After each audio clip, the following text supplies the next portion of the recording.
नेपाली काङ्ग्रेसकै चाहिँ भेटरन मान्छेहरू छन् पश्चिमा एसियासँग सम्बन्ध भएका। यहाँ सुनिल बहादुर थापालाई लिएर पश्चिमासँग चाहिँ नि सम्बन्ध मिलाउनु पर्छ भन्ने कुरा त काङ्ग्रेसलाई आवश्यक छैन र त्यो हैसियत भएका मान्छे पनि उनी होइन। एउटा वंशानुबन्धित चरणबाट पार्टीमा राजनीतिमा आए, यहाँनिर अब केही पाउने अवस्था देखिएन, राष्ट्रिय प्रजातन्त्र पार्टी अलिकति कमजोर भयो भन्ने उनलाई महसुस भयो, आफ्नो क्यारियर बनाए, काङ्ग्रेसमा गए। भोलि काङ्ग्रेसमा पनि केही पाएन भने फेरि अर्को ठाउँमा जान्छन्। यस्ता यी चाहिँ नि डुलुवा मान्छेहरू सुनिल बहादुर थापा मात्रै होइन, राजनीतिमा थुप्रै हुन्छन्। त्यसले गर्दाखेरि यतातिर हामीले त्यति दिलचस्पी दिइरहनु पनि मलाई उपयुक्त जस्तो लाग्छ। कम्युनिस्ट पार्टी डबलका नेता भनेका यी विदेशीद्वारा सञ्चालित, यी स्वचालित होइन, यी सञ्चालित भएको हुनाले गर्दाखेरि उनीहरूका पार्टीभित्र पनि अब झगडा सुरु हो।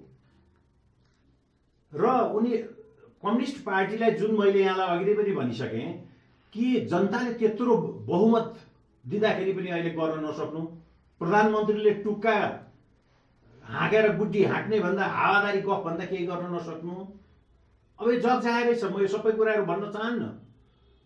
र जुन किसिमले एउटा मुलुक अस्तव्यस्त थलिएको स्थितिमा पुर्याए, आर्थिक अनुशासन त्यत्तिकै खत्तम छ, राजनीतिक अनुशासन छैन, भ्रष्टाचार व्यापक रूपमा चाहिँ तपाईँ हामीले दिने पछि देखिराखेका छौँ। कारबाही कुनैलाई हुँदैन, प्रधानमन्त्रीले चाहिँ म भ्रष्टाचारलाई म देख्न सक्दिनँ भन्ने अगल बगलमा वरिपरि उहाँले भ्रष्टाचारी नै राखेर बस्नु भएको छ। भ्रष्टाचारीहरूको नियन्त्रण र निर्देशनमा आज प्रधानमन्त्रीले काम गरेर हिँडिराख्नु भएको छ।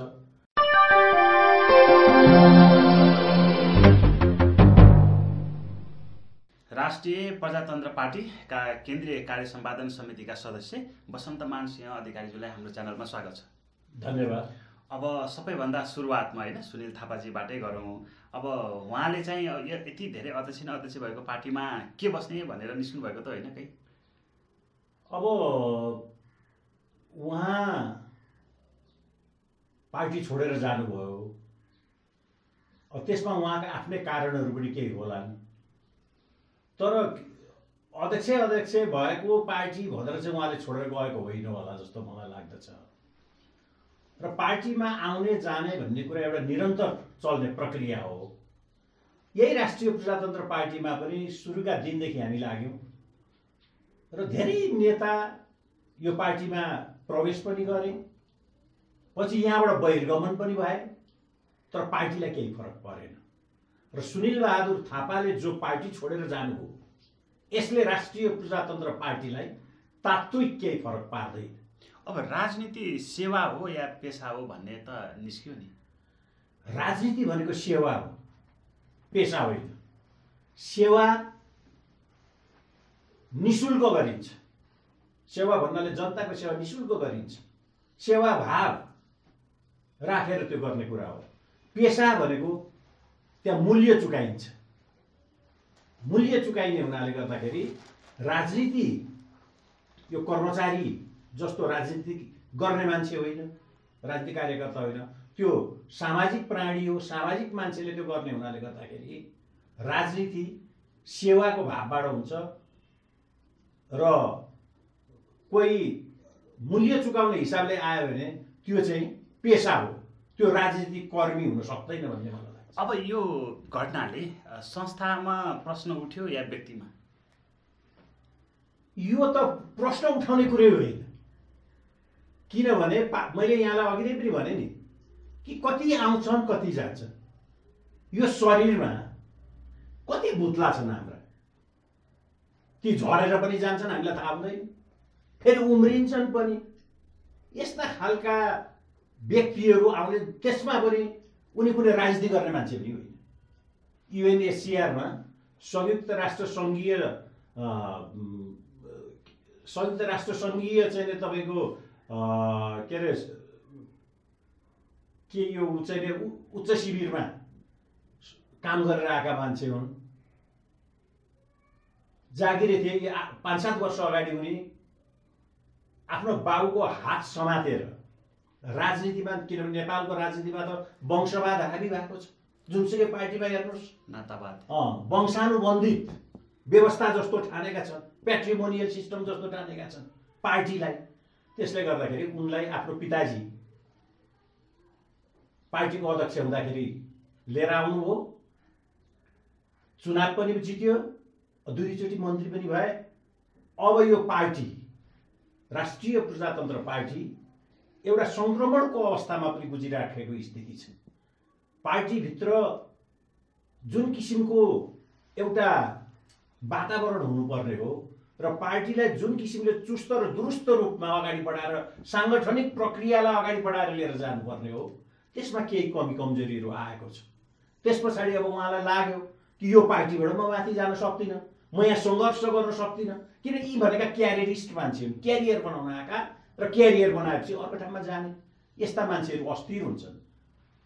भोलि गएर नेपाली कङ्ग्रेसमा पनि त्यही हो, त्यो त झन् भवसागर छ कङ्ग्रेस भने। अब भनेपछि उहाँको यो जो बहिर्गमन छ नि, यो बहिर्गमनलाई चाहिँ राप्रपाले मेरो बाल पनि बाँका गर्दैन भन्ने तरिकाले लिएको होइन। मैले यहाँलाई अघि नै भने नि त कति आए कति जान्छ गए, शरीरमा भुत्ला कति उम्रिन्छ कति झरेर जान्छन्, सबै हिसाब किताब राखेर हामी बस्छौँ।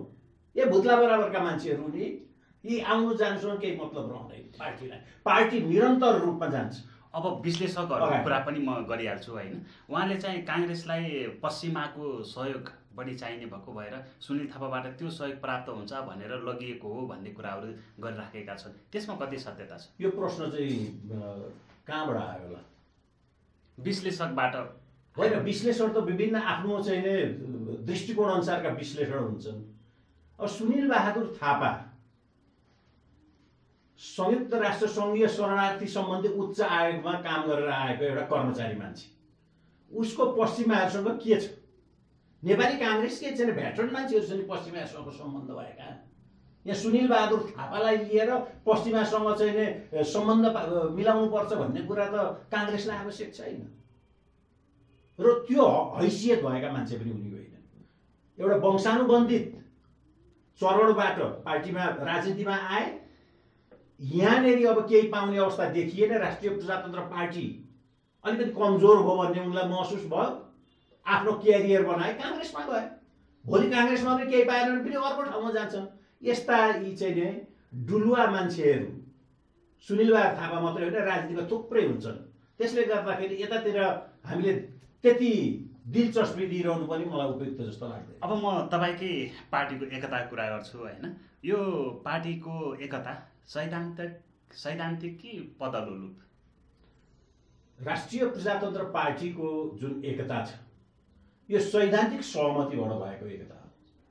2-3 अध्यक्ष सैद्धान्तिक रूपमा भयो, तर के भनेदेखि एउटा व्यक्तित्वको टकराव पनि एउटा कुरा भन्नुहोस्, तँभन्दा म के कम भन्ने तिनैजना अध्यक्षहरू आफ्नो पार्टीको अध्यक्ष भएकोले गर्दा अब त्यहाँनिर त्यो त्यही किसिमले मिलाउनु पर्ने अवस्था पर्यो। त्यस कारणले गर्दा पार्टीको एकताको महाधिवेशन नहुन्जेलसम्मका लागि 3 जना अध्यक्षहरूको बन्दोबस्त भएको छ पार्टीमा। 3 जना अध्यक्ष हुनुहुन्छ र महाधिवेशन भइसकेपछि त 1 जना अध्यक्ष हुनुहुन्छ र यो पद लोलुपताको कारणले भएको होइन। अब यो तपाईँको महाधिवेशन कहिले होइन, पार्टीको संरचना कसरी अगाडि बढ्छ? अब हाम्रो पार्टीको महाधिवेशन 1.5 वर्षपछि गर्ने भन्ने हाम्रो पार्टी एकता हुँदाखेरि नै चुनावको झन्डै अगाडि भइसकेको छ। चुनावभन्दा अगाडि नै हाम्रो महाधिवेशन गर्ने भन्ने हाम्रो निर्णय छ र खास गरी हाम्रो तलैदेखि अब क्रियाशील सदस्यहरूले मात्रै पार्टीका विभिन्न कमिटीहरूमा बस्न पाउने भन्ने बन्दोबस्त पनि हाम्रो विधानमा हुँदैछ र अब गाउँ अब यहाँले भन्नु संरचना चाहिँ नि हाम्रो वार्ड लेभलमा वार्ड कमिटी भयो, अब गाउँ कमिटीहरू भए, नगर कमिटी, त्यस पछाडि जिल्ला कमिटी, त्यहाँबाट प्रदेश कमिटी र केन्द्रीय कमिटी। केन्द्रीय कमिटीमा पनि हाम्रो केन्द्रीय समिति त छँदैछ, त्यस पछाडि केन्द्रीय कार्य सम्पादन समिति, अनि 3 जना अध्यक्ष र अनि एउटा निर्देशन समिति यो छ। अनि अब सचिवालयको कुराहरू चाहिँ जस्तो कम्युनिस्टहरूको सचिवालय भनेको त्यहाँ राजनीतिक हैसियत छ, राजनीतिक हैसियत भएको त्यो एउटा सचिवालय हो। तर हाम्रो चाहिँ त्यो सचिवालय भनेको पार्टीको कामकाजहरू सुचारू रूपले दैनिक कामकाजहरू सुचारू रूपले अगाडि बढाउनका लागि गठन गरिएको सचिवालय हो। यसको कुनै राजनैतिक हैसियत चाहिँ छैन। अब यसमा म एउटा अझै अर्को कुरा पनि जोडेँ, जस्तो तपाईँहरूको पार्टीको एकता सँगसँगै कुनै विधान होला होइन, कुनै योजना होला, कस्तो छ त्यो चाहिँ? होइन, अहिले अन्तरिम विधान छ राजा सहितको। हाम्रो राष्ट्रिय प्रजातन्त्र पार्टीको मूल सिद्धान्त, आदर्श र कार्यक्रम भनेकै संवैधानिक राज संस्था र हिन्दू राष्ट्र पहिचान सहितको चाहिँ एउटा हिन्दू पहिचान सहितको राष्ट्र हाम्रो राष्ट्रिय प्रजातन्त्र पार्टीको। र खास गरी यसमा पनि संवर्धनवादमा हामीले विश्वास गर्दछौँ। राष्ट्रिय प्रजातन्त्र पार्टीको मूल सिद्धान्त संवर्धनवादमा आधारित छ। हामी निरन्तरता सहितको परिवर्तनमा विश्वास गर्दछौँ। हामी क्रमागत परिवर्तनमाथि विश्वास गर्दछौँ। कम्युनिस्टहरूले भने जस्तो क्रमभङ्गतामा हामी विश्वास गर्दैनौँ। अब एउटा कुरा म अर्को जोडिहालेँ, जस्तो 74 सालको होइन चुनावमा राप्रपा त कल्पनै नगरौँ कहाँ पुग्यो होइन। त्यो यो यही थियो कि थिएन संवैधानिक राजतन्त्र हिन्दू राष्ट्र? हाम्रो थियो नि। किन जनताले पत्याएन? जनताले पत्याउने नपत्याउने भन्दा पनि त्यही बेलामा चाहिँ नि हाम्रो पार्टी पनि फुट्यो। त्यस पछाडि हाम्रो शक्ति पनि विभाजित जस्तो हो। शक्ति विभाजित हुने भन्दा पनि जुन हल्ला बढी गयो नि, यिनीहरू फुटे अब कहाँबाट जित्छन् भन्ने किसिमको कुराले चाहिँ नि बढी प्राथमिकता पायो। र त्यसमा पनि के भयो भनेदेखि हामीले जुन सिट एडजस्टमेन्ट गर्ने काङ्ग्रेससँग चाहिँ तालमेल गरेर लिएर जाने हामीले चाहिँ निर्णय गऱ्यौँ। त्यसमा पनि हाम्रो केही कमी कमजोरीहरू भए, जसको कारणले गर्दाखेरि हाम्रो पार्टीको एउटा करारी हार हुन पुग्यो। तर अब आउँदा दिनहरूमा हिजोका यी कुराहरूकोबाट पाठ सिकेर हामी एउटा योजनाबद्ध ढङ्गबाट अगाडि बढेर जान्छौँ र साङ्गठनिक चाहिँ चुस्त दुरुस्ततालाई पनि हामी बढाएर लिएर जान्छौँ र आगामी दिनहरूमा पार्टीको सङ्गठनात्मक ढाँचालाई अरू मजबुत र अरू चाहिँ सङ्गठित गरेर चाहिँ हामी लिएर अगाडि जान्छौँ। अब आउने चुनाव चाहिँ 79 या 80 होइन विक्रम सम्वतकै कुरा गर्दाखेरि त्यहाँसम्ममा लगभग चुनाव हुन्छ। तपाईँहरूको के छ अनुमान? संवैधानिक राजतन्त्र हिन्दू अधिराज्य यो कुरा चाहिँ जनताले कति पत्याउँछ आज? अनुमान अहिले गर्नुहोस् त। होइन, आजको आवश्यकता नै संवैधानिक राज संस्था र हिन्दू राष्ट्र हो। आज मुलुक जुन किसिमको चाहिँ एउटा नाजुक स्थितिमा गुज्रिराखेको छ, मुलुकमा जुन एउटा अस्थिरता र जुन एउटा मुलुकले एउटा पीडा चाहिँ सहनु परिराखेको छ। आज वर्तमान कम्युनिस्टको सरकार, डबल कम्युनिस्ट पार्टीको सरकार भनौँ, र यो सरकारले केही जनताका चाहना भावना र आकाङ्क्षा अनुरूपका चाहिँ यसले डेलिभरी गर्न सकेन। जनतालाई को भावनालाई मुखरित गर्न सकेन। भ्रष्टाचार, अन्याय, अत्याचार, व्यभिचार, जे जति चाहिँ एउटा कमी कमजोरी हुन् र जे जति नराम्रा कामहरू हुन् त्यो आज भइराखेको स्थिति छ। र जनताहरू अहिले एउटा बडा अन्यमनस्क भावमा पनि छन्। जनताले एउटा परिवर्तनको चाहना गरिराखेका छन्। त्यो सडकमा जानुभयो भने पनि तपाईँले देख्न सक्नुहुन्छ, गाउँघरमा जानुभयो भने र जनतासँग संवाद गर्नुभयो भने पनि जनताले एउटा परिवर्तन चाहेका छन्। जुन किसिमले 2/3 सरकार बनाइदिँदाखेरि कम्युनिस्टहरूले मुलुक र जनताको सेवा गर्छन् र समुन्नतिको बाटोमा मुलुकलाई अगाडि बढाएर लिएर जान्छन् भन्ने भावना राखेर जनताले जो यिनीहरूलाई चाहिँ सरकारमा पुर्याए, ठिक विपरीत आज उनीहरूले चाहिँ जनतालाई एउटा निरीह जस्तो सम्झिएर, जनता भनेका केही पनि होइनन् भनेर जनतालाई चाहिँ जुन धोका दिने किसिमको जुन किसिमको काम भयो, यसले गर्दाखेरि एउटा विकल्पको आवश्यकता नेपाली जनतालाई र मुलुकलाई टड्कारो रूपमा परिराखेको अवस्था छ। र अब के त अहिलेको अवस्थामा यो परिस्थितिलाई सामना गर्न सक्ने शक्ति के हो त भनेर भन्दा एउटै मात्रै विकल्प अहिले रहिराखेको छ। त्यो भनेको संवैधानिक राजतन्त्र र हिन्दू राष्ट्र। यो आवश्यकता छ। र यो टटकाएर महसुस भइराखेको छ र आगामी दिनसम्म यहाँले भने जस्तो त्यति टाढा पनि पर्खिरहनु पर्ने अवस्था देखिँदैन।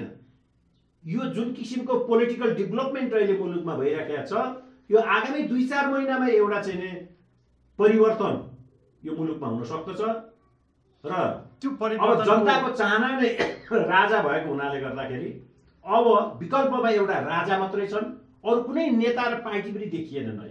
अब त्यो विकल्प चाहिँ तपाईँ के आधारमा गर्न सक्नुहुन्छ त्यो कल्पना? त्यो कल्पना त हामी सुत गर्न सक्छौँ नि।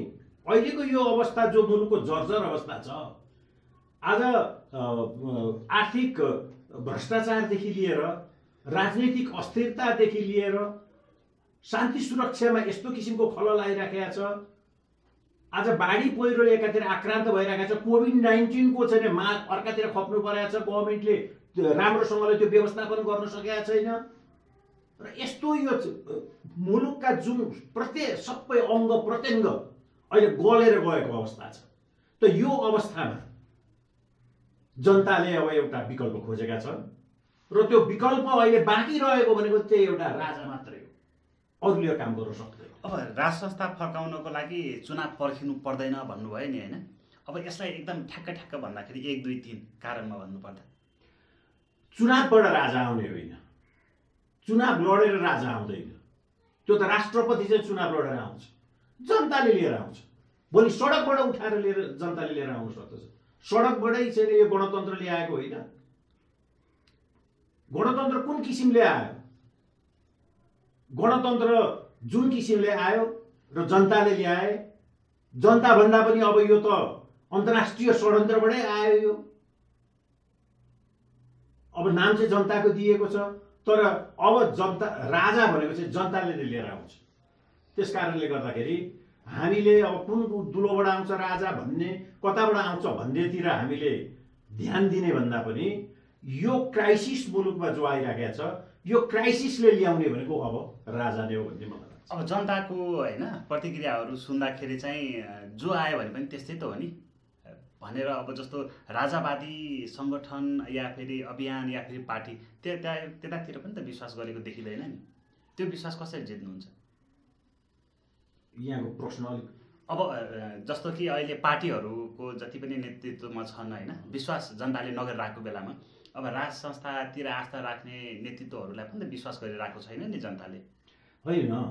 त्यो बेलामा त जो पनि त भोलि नेता हुन सक्दछ नि। देशको राष्ट्रिय आवश्यकता मुलुकले महसुस गरेपछि र विभिन्न क्षेत्रमा चाहिँ नै आफ्नो प्रतिभा प्रदर्शन गरेका व्यक्ति र शक्तिहरू पनि त यस मुलुकमा छन्। अहिले पार्टीमा लागेर हिँडेका यिनै मान्छे ल्याएर भोलि सरकार चलाउने भन्ने कुरा मात्रै पनि त हुन सक्दैन। यो पनि हो होला, तर पनि विभिन्न क्षेत्रमा चाहिँ बाँडिएर एउटा दिग्गज मुलुकलाई चाहिँ हाँक्न सक्ने खालका मान्छेहरू प्रशस्त भएको हुनाले गर्दा भोलि त्यो अवस्थामा त्यो क्राइसिसलाई चाहिँ तपाईँको दूर गर्न सक्ने चाहिँ परिस्थिति हुन्छ। अब तपाईँले भनेअनुसार राइट म्यान राइट प्लेस भने जस्तै कुरा गर्नुभयो होइन, अहिलेसम्मको इतिहासमा यो भएन, अब अगाडि हुन्छ त? होइन, हिजोको इतिहासमा भएन भन्दैमा भोलि हुँदैन भन्ने होइन। भाले बासेन भन्दैमा चाहिँ बिहान हुँदैन भन्ने अर्थ लाउन मिल्दैन। भाले नबासे पनि बिहान त हुन्छ नि। हिजो यिनीहरूले काम गरेन भने भोलिकाले पनि गर्दैन भन्न सकिँदैन नि, किनभने गर्ने बाध्यता छ। अब त्यो बाध्यता आइसक्यो। त्यसले गर्दाखेरि हामी आशा गरौँ कि भोलिको दिनमा, भोलिको परिवर्तनपछिको मुलुकको अवस्था राम्रो हुन्छ भन्ने एउटा सकारात्मक सोचका साथ नै हामी अगाडि बढ्नुपर्छ जस्तो मलाई लाग्छ। अब जति पनि युवा पुस्ताका नेतृत्वहरू हेर्छौँ हामीले होइन, देख्छौँ जो पनि आफ्नो करियर बनाउनको लागि, रातारात धनी हुनको लागि होइन राजनीतिमा छिर्नुपर्छ, राजनीति गर्नुपर्छ भन्ने सोच देखिन्छ कि यो बदलिन्छ त राज संस्था आउने बित्तिकै? होइन, मुलुकलाई एउटा सिस्टममा हिँडाएपछि, सिस्टममा हामीले चाहिँ मुलुकलाई हिँडाएपछि यी खालका समस्याहरूको समाधान हुन्छ।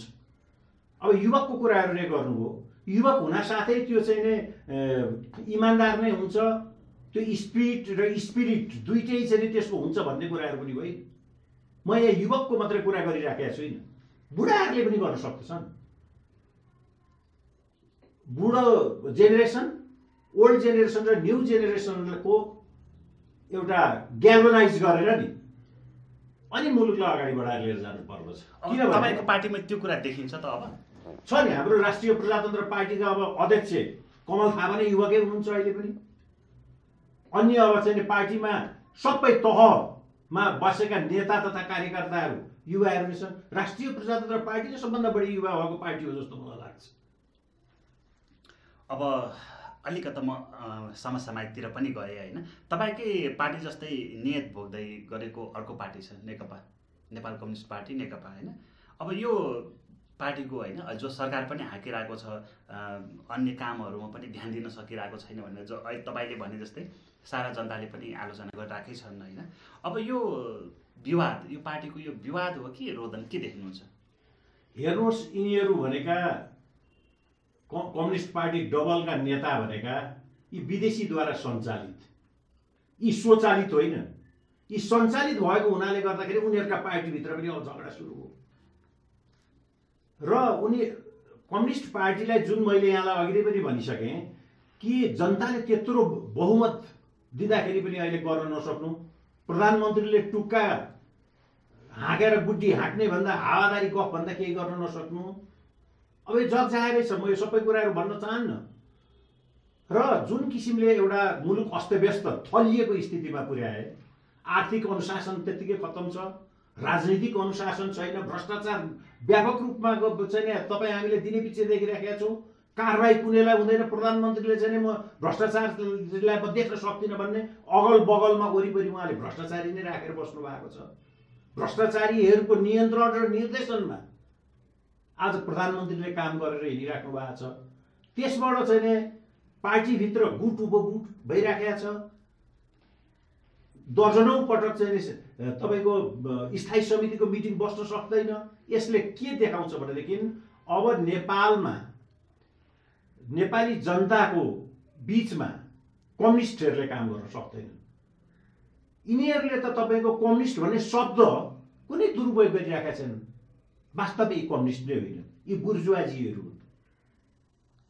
कम्युनिस्ट शब्दको खास्टो ओढेर आवरणमा आज जति चाहिँ दुर्व्यवहार र दुर्विचार र व्यभिचार गर्नुपर्ने हो त्यो चाहिँ कलेवरभित्र यिनीहरू गरिराखेका छ। यो जगजाहेरै भएको कुरा हो। र यिनीहरूले कम्युनिस्ट र चाहिँ मार्क्सवादको नै बदनाम गरेका छन्। वास्तवमा यी कम्युनिस्ट होइन। अब जस्तो कि कम्युनिस्ट होइन भन्नुभयो, कम्युनिस्टको दुईटा गुण तीनटा गुण स्पष्ट के हुन्छ त? कम्युनिस्ट भनेको इमान्दार हुन्छ। हामीले त पढेको त्यही हो। मुलुक र जनताप्रति ऊ जिम्मेदार हुन्छ। उसले मार्क्सवाद, लेनिनवाद र माओ त्से-तुङ विचारधाराप्रति आबद्ध भएर तदनुरूपको काम गरेर जान्छ। भोलि यो मुलुकलाई सुट होस् नहोस्, तर उसको सिद्धान्तको बाटो त्यो हो। तर आज बहुदलीय जनवादको नाममा तपाईँको जनताको बहुदलीय जनवाद जो मदन भण्डारीले लिएर आउनुभयो, त्यो बहुदलीय जनवाद भन्ने त्यो चाहिँ थाल थापेर भ्रष्टाचार गर्ने मात्रै काम भयो नि त। जहाँ पनि थाल थापिहाल्ने र यावत रूपमा चाहिँ एउटा सरकारी ढुकुटी रित्याउने मात्रै होइन, मुलुकमा भएका जग्गा जमिनहरू सब आफ्नो उसमा चाहिँ भूमाफियालाई चाहिँ सञ्चालित गरेर लिएर आउने। अब के अरे हवाईजहाजको वाइट बडीको कुराहरू त अब त्यो धेरै अगाडिका कुरा। अब यस्ता अनगिन्ती कुराहरू छन्। के कम्युनिस्टहरूले यस्तो गर्छन् त? त्यो त गर्दैनन्। यी त कम्युनिस्टको नाम बदनाम गरेर यो मुलुकमा कम्युनिस्ट नै सिद्ध्याउने खालको चाहिँ नै प्रक्रियामा अगाडि बढेर गइरहेका मान्छेहरू हुन्। यिनीहरू वास्तवमा कम्युनिस्ट होइनन्। त्यो विचार अनुसार यिनीहरूले 1% पनि कम्युनिस्ट विचारधारालाई प्रयोग गरिरहेका छैनन् जस्तो लाग्छ। अब जनताको नजरमा त सरकारले राम्रै काम गरेको भन्छन् होइन। जस्तो कि चुच्चे नक्सा निकालिरहेको छ, नागरिकतामा एउटा स्ट्यान्ड लगिरहेको छ। के नराम्रो देख्नु तपाईँले? होइन, चुच्चे नक्सा त भयो। अब तर कुरो चाहिँ के भने नक्सा चाहिँ हाम्रो हातमा हुने हो, जमिन चाहिँ इन्डियनका हातमा हुने हो। यसमा कार्यान्वयन पक्ष पनि हुनु पर्यो नि।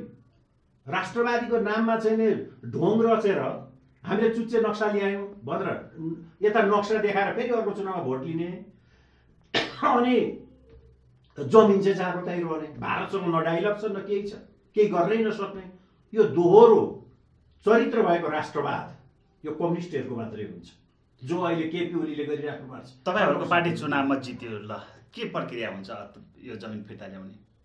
किनकि यो कार्यकालमा त सम्भव देखिया छ होइन। यदि हाम्रो पार्टीले चाहिँ सरकार बनायो भने राजनैतिक सुझबुझ र कूटनीतिका साथ, कूटनैतिक कौशल प्रयोगद्वारा भारत सरकारसँग हामी वार्ता गरेर एउटा अहिलेसम्म भएको सुगौली सन्धिदेखि अहिलेसम्म भएका कुराहरूमा चाहिँ छलफल र बहस गरेर हामी त्यो ल्याउने प्रयत्न गर्छौँ।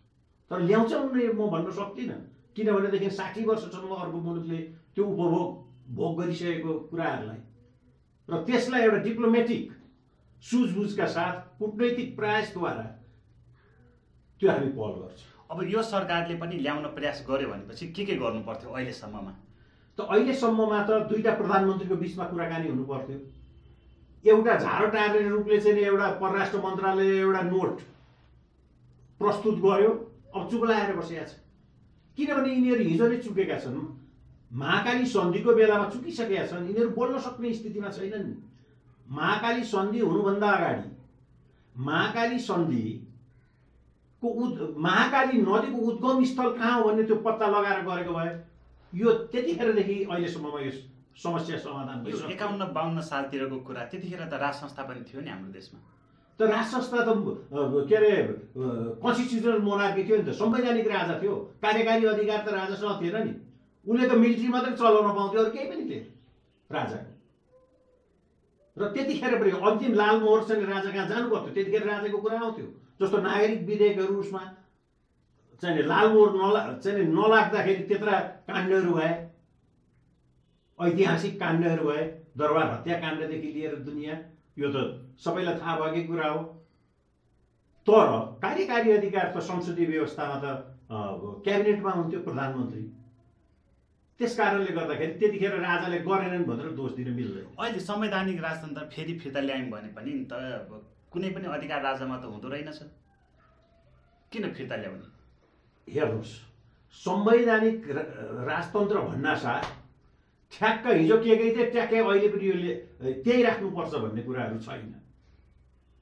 त्यो प्रावधानहरूको बारेमा मैले भन्न खोजेको, किनभने समय सापेक्ष बदलिँदो परिस्थितिमा राजालाई कति पावर दिने नदिने भन्ने कुरा हिजोको चाहिँ बेलायतको वेस्टमिनिस्टर सिस्टमको चाहिँ नक्कल न हो हाम्रो यो भारतमा को संसदीय व्यवस्था हाम्रो, त्यसले पनि काम नगर्ने रहेछ नि त। त्यही संसदीय व्यवस्थाको इमिटेसन गरेर हामीले लागू गर्यौँ, त्यसले गर्न सकेन चाहिँ 62-63 को आन्दोलनमा गणतन्त्र आयो, त्यो पनि फेलियर हो।